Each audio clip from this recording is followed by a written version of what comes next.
सुनाओ Reliance industries limited अब देखिए 1240 रुपए 75 पैसे का प्राइस हमें देखने को मिला एंड रिलायंस झुके ना झुक रहा। अगर आप देखें तो मार्केट के अंदर आज बहुत ही बड़ी गिरावट थी, ऑलमोस्ट 400 पॉइंट ही मान लेते हैं।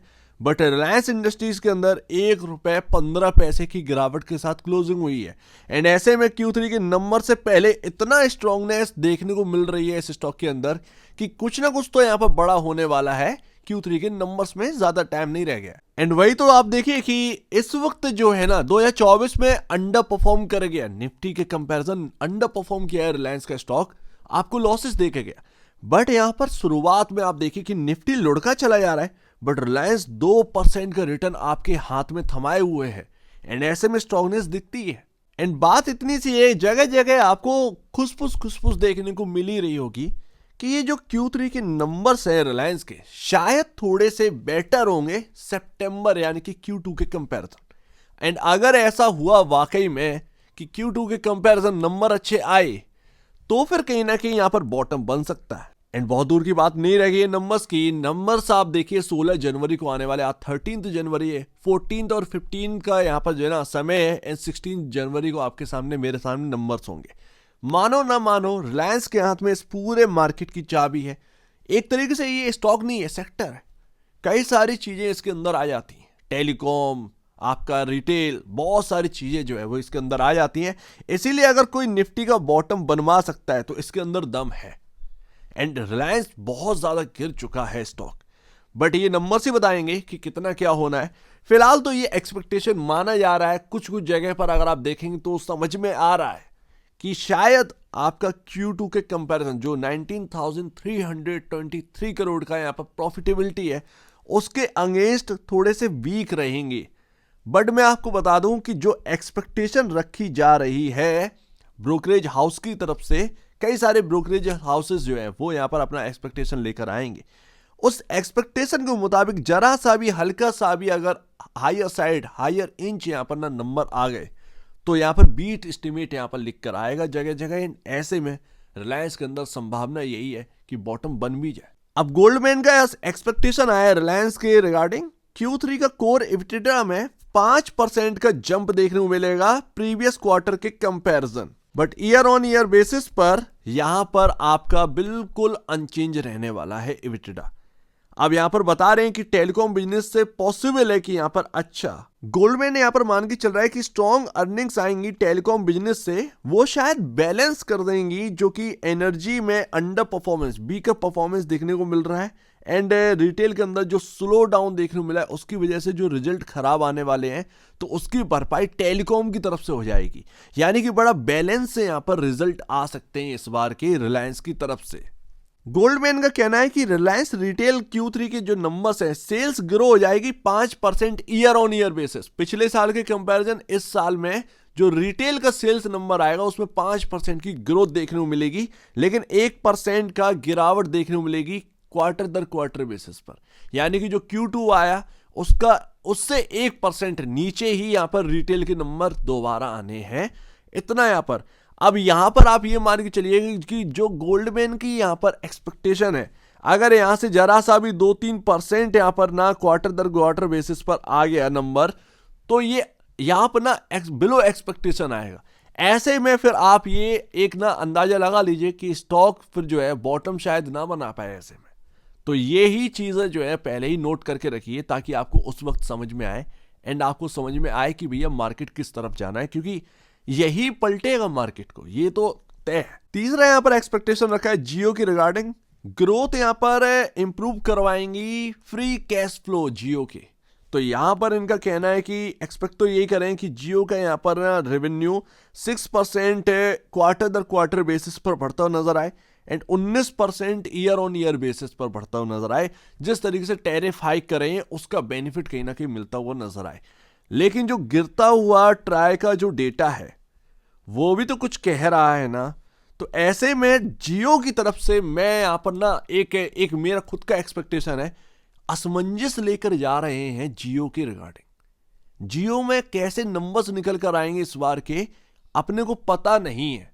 टैरिफ हाइक हुए हैं, लेकिन उससे मार्केट कितना यहां पर इंपैक्ट करेगा क्या देखना वाला है, ये देखने वाली बात होगी, क्योंकि जियो ही सबसे कमजोर कड़ी नजर आ रही है, रिटेल सबसे कमजोर कड़ी नजर आ रही है। सेगमेंट वाइज यहां पर स्लो डाउन देखने को मिला है, अर्निंग्स में स्लो डाउन हो सकता है, ये एक्सपेक्टेशन है अभी भी। तो ये Q3 के नंबर्स काफी कुछ यहां पर बताने वाले हैं। एंड इससे पहले मार्केट के अंदर आप देखिए वॉलेटिलिटी कितनी है, बट रिलायंस अपने आप को प्रिपेयर कर रहा है एंड इतनी बड़ी गिरावट होगी रिलायंस के अंदर। आप देखो यहां पर आप दिसंबर का जो डेटा निकल कर आया, SBI निफ्टी 50 ETF में यहां पर 1.27% का गिरावट देखने को मिली है। इनका सबसे बड़ा पैसा लगा है रिलायंस में, 14,996 करोड़ की वैल्यू है, 7% की घाटे पर ये भी चल रहे हैं ETF। तो यहां पर इन्होंने बढ़ाने की वजह यहां पर थोड़ा सा पैसा निकाला। यहां पर आप ये देखिएगा, बड़ा अजीब बात है, ETFs ने ही बिकवाली करी है, जबकि बाकी जो म्यूचुअल फंड स्कीम्स है उन्होंने खरीदारी करी। एंड हम ETF जानते हैं कि ये मोमेंटम चेज करते हैं, मूवमेंट को चेज करते हैं। तो पता नहीं किस तरीके से यहां पर किया होगा, बट यहां पर आपके दिसंबर का जो म्यूचुअल फंड का डेटा है वो कुछ इस तरीके से निकल कर आया है, जो कि बहुत ज्यादा अच्छा नहीं है लेकिन बहुत ज्यादा खराब नहीं है। क्योंकि आप देखिए 27% भरपाई भी हुई है जगह जगह। कुछ कुछ स्कीम्स ने इतना बढ़ाया है कि जो टॉप स्कीम्स हैं उन्होंने जितना बेचा है उसको कवर कर सकते। तो बड़ा बैलेंस यहां पर म्यूचुअल फंड का डेटा भी है, पर सरप्राइजिंग नहीं है वो डेटा। एंड थर्ड लास्ट यहां पर अगर आप देखेंगे तो मैं आपके सामने पहले ही बता चुका हूं कि रिलायंस बहुत ही टेक्निकल बेस्ड यहां पर ना काम करता है, बहुत ही, आप अच्छे से इसको समझ सकते हैं। रिलायंस से बेहतरीन शायद कोई स्टॉक नहीं है, वाकई वंडरफुल। अब तक जितना यहां पर मैंने यहां पर देखा, आपके सामने एनालाइज करके रखा, पूरा टेक्निकल बेसिस पर एज टू एज वही चीज यहां पर होती हुई नजर आई। मेरा तो ये कहना है कि फंडामेंटल बेसिस पर नहीं तो कम से कम टेक्निकल बेस को समझिए एंड उसको यहां पर देखिए। ये 2018 की लाइन है एंड ये 2000 लमसम, माफ कीजिएगा, एक्चुअल में जो ब्लो वाली है वो 2017 की लाइन है एंड ऊपर 2021 की लाइन है। ये ट्रेंड लाइन चल रही थी 2018 से, ये 2021 से। आप देखिए कि इस जगह पर यहां पर कंसोलिडेट करा, बहुत हैवी कंसोलिडेट करा है। मैं आपके सामने ऑलरेडी रख चुका हूं रिलायंस के बारे में, और थोड़ा सा जूम करके दिखाता हूं।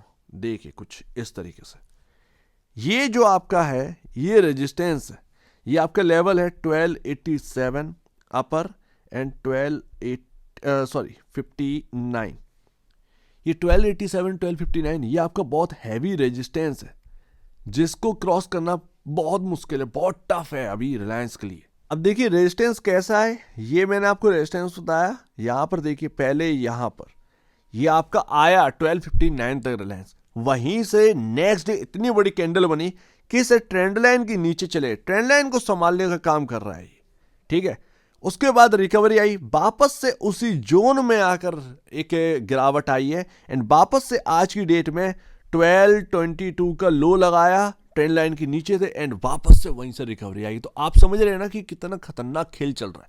जब तक ये 1287 के ऊपर की क्लोजिंग ना दे तब तक रिलायंस के अंदर मजबूती स्टार्ट नहीं होगी। स्टार्ट की बात कर रहा हूं, पूरी तरीके से मजबूत हो जाएगा ये नहीं, 1287 के ऊपर ही मजबूती स्टार्ट होगी रिलायंस के अंदर, टिकना स्टार्ट कर देगा हायर साइड। एंड ये जो Q3 के नंबर है एंड लास्ट, ये जो Q3 के नंबर हैं या तो यहां से चलवा देंगे, जो कि 2000 लमसम 17 से 2018 ये ट्रेंड लाइन शुरुआत हुई थी, लगातार चलती चली आ रही ट्रेंड लाइन, उसके पास रुक रहा है क्योंकि एक बहुत लंबे टाइम हो गया इस ट्रेंड लाइन का, उसे बचाने की कोशिश है रिलायंस के अंदर। अगर वो टूटी तो 2021 का जो आपका यहाँ पर ट्रेंड लाइन है उसके हिसाब से 1120 1130 के अराउंड सपोर्ट ले सकता है एंड वो बहुत ही मजबूत सपोर्ट होगा रिलायंस के अंदर। एंड अगर ये Q3 वाकई में खराब आया तो कहीं ना कहीं ये पूरा हो भी जाना है, 1120 1130 1140 के आसपास यहाँ पर कहीं ना कहीं यहाँ पर सपोर्ट मिलेगा रिलायंस को, ये तो एक समझ में आ रहा है। तो ये Q3 बताएं कि यहीं से घूम जाना है या फिर इस ट्रेंड लाइन को ब्रेक करके नीचे 1120 1130 के आसपास आने की संभावना है, क्योंकि सपोर्ट वहीं पर दिख रहे हैं। तो क्या वहीं से घूमने की यहाँ पर ना चांसेस बनेंगे, यही Q3 बताएगा। ये मेरा पर्सनल व्यू है, मैं आपसे ये नहीं कह रहा हूँ कि बाई कर लीजिए या सेल कर लीजिए, मैं अपना व्यू आपको शेयर कर रहा हूँ। जो भी स्टडी पर्पस लगे आपको वो आप समझिएगा, आपको कुछ पॉइंट मिले तो लीजिएगा। एंड मूविंग एवरेज क्या कह रहे हैं, मूविंग एवरेज आपका 1266 पर है 50 डे में, काफी इंपॉर्टेंट, पहला मूविंग एवरेज वही है। तो समझ रहे हैं ना 1287 के ऊपर क्यों क्लोज होना है, रेजिस्टेंस के ऊपर आप क्लोज हो जाएंगे। एक तो मूविंग एवरेज आपका इंपॉर्टेंट वाला, उसके ऊपर क्लोज हो जाएंगे, रेजिस्टेंस भी क्रॉस हो जाएगा, तभी मजबूती बनना स्टार्ट होगी रिलायंस के अंदर। सो उम्मीद है काफी कुछ आपको समझ में आया होगा। यही है रिलायंस के अंदर Q3 के नंबर मेक और ब्रेक होंगे रिलायंस के लिए भी और मार्केट के लिए भी। बहुत सारे लोगों का सवाल होगा कि अगर बाई चांस ये जो लोअर ट्रेंड लाइन है ये टूट गई, जो कि 2021 चल रही है, ये अपना 2017 से 2018 वाला बचाने की कोशिश कर रहा है, क्या होगा 2021 वाली टूट जाती है तो वो काफी नेगेटिव होगा, फिर उसमें काफी नेगेटिव होगा रिलायंस के लिए कहीं ना कहीं। लेकिन मुझे लगता नहीं है कि वो होने वाला भी है, इतना आसान नहीं है। बहुत कंफर्ट में अभी थोड़ा सा आ चुका है रिलायंस, और कंफर्ट आना बाकी है, रुक जाइए थोड़ा सा देख लीजिए Q3 को, उसके बाद बात करेंगे। बट अभी हाल फिलहाल में इतना ही है, ज़्यादा डरावनी बात करनी नहीं है। सो उम्मीद है काफ़ी कुछ आपको समझ में आया होगा। एक बार निवेश से पहले या बेचने से पहले अपने ब्रोकर एडवाइस से जरूर सलाह लीजिएगा। खुद की स्टडी करिएगा, उससे बेहतर कुछ भी नहीं, खुद की स्टडी मस्ट है। तो आप दीजिए वीडियो देख लीजिए, बहुत धन्यवाद दोस्तों।